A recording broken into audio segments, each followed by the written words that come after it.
So football has a 100% injury rate. I think we all know it's a violent game. Growing up playing Pee Wee football, you're always told have a plan afterwards. You're going to get hurt. Like in the context of that, and it's almost positioned like it's an anomaly thing that may happen, but that's not the case. It's 100% going to happen to you in your career. So in this video, I'm gonna go over the 4 things that you have to focus on after that injury happens, and the focus to come back 100%. Because what a lot of people don't understand is, even though the injuries happen 100% of the time, the recovery is only 50% physical.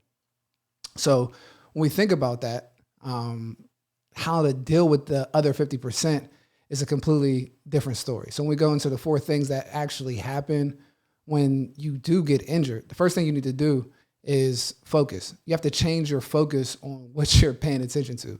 We're used to like getting better as athletes, working on our skills, competing and winning. And when you get hurt, like that whole reality shakes up depending on what age you're at, whether you're in high school, college, or the professional ranks.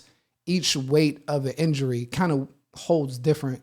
But the one thing that remains true is that you have to change your focus on what the goal is. From being a better football player or getting in shape, it becomes getting healthy.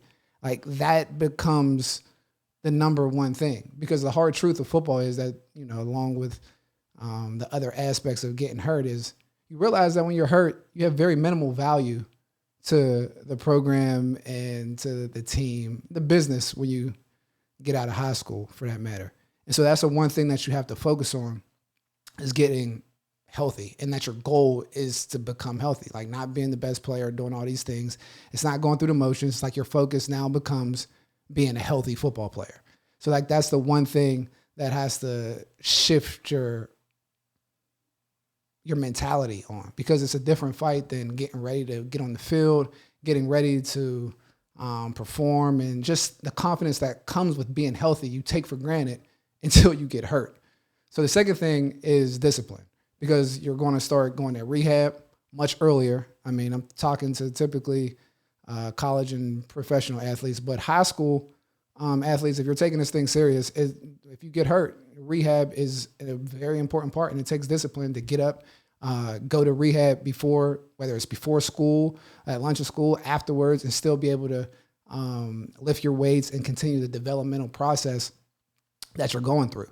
Because the discipline aspect through the rehab process is what's going to get you back onto the field. Like understand that you're consistent, doing 2-a-days, whenever it needs to be, being on time for your masseuse appointments, going to see the chiropractor, whatever that thing is that you're doing to fix that injury and get back to full tilt. Next thing is a healthy sense of self-worth. And sometimes this might get people that, your worth isn't in your sport or whatever the case, but a lot of guys just playing sports as athletes in general, we derive a lot of our confidence from just our athletic traits and gifts and abilities. So like when that thing is taken away from us, there's a level of question like, am I still valuable in this place? Am I still valuable to this team or to my teammates or whatever the case may be? And people are still going to be nice to you, but you have to get healthy without cheers. It's on you, because there's an aspect everybody else is focusing on what they're focused on. Like no one's like, you're really no good until you're healthy and you get back. And that's a different sense of being within the team, and you're working and you're a part of the guys, because I'm going out to practice. We're going to lift and we're doing this. But when you start getting separated, like you're like something's wrong or you're injured, everyone knows that you're injured, and there's empathy for the injuries that you have to go through, but the focus isn't really on you. So you have to get better and go up that mountain by yourself without cheers from a coach or anything like that. You might even get a little pressure to see like, how's it going? So you're just getting back to zero. So when I say a healthy sense of self-worth, it's not going through the building or going through the different things. You might feel less worthy than you were when you were healthy, because your body feels different. You can't do the same things that you were able to do when you were healthy. And like the people that may have treated you a certain type of way, maybe responding different to you, not for anything for personal reasons, but it's just like the fact that we have to transition to the next thing. And right now, until you're healthy, you have to make sure that you're okay, like mentally and mentally, because like going through that piece, I've seen a lot of guys, maybe myself included, where you start wondering like, man, do these people care about me? If I'm hurt, you know what I mean?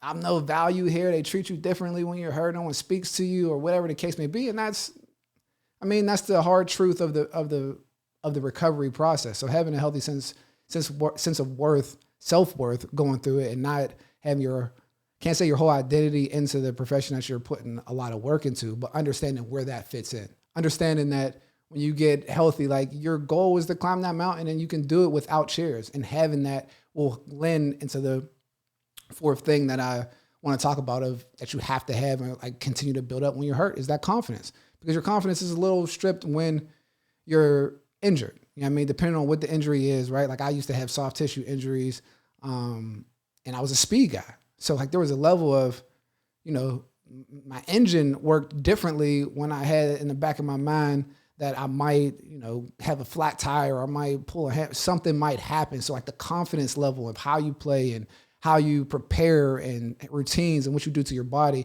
and all those different things of that nature really come into effect. And so like that's the confidence piece that you have to have, because you have to have confidence in yourself that you're going to be mentally prepared to get back into the game. You have to be physically prepared because it's a violent sport. There's contact, there's running, there's real hard torque and accelerations and different things of that nature. And to not have confidence in your body and not have confidence in how you're going to play is actually the most dangerous place you can be on a football field. When people are flying around and trying to knock your head off, or you're trying to get away from people, whatever the case may be, it's definitely a sport that confidence in your physical abilities have to be very high, or you're at a disadvantage or in harm's way. And that's a very hard thing to balance when you're coming back from an injury.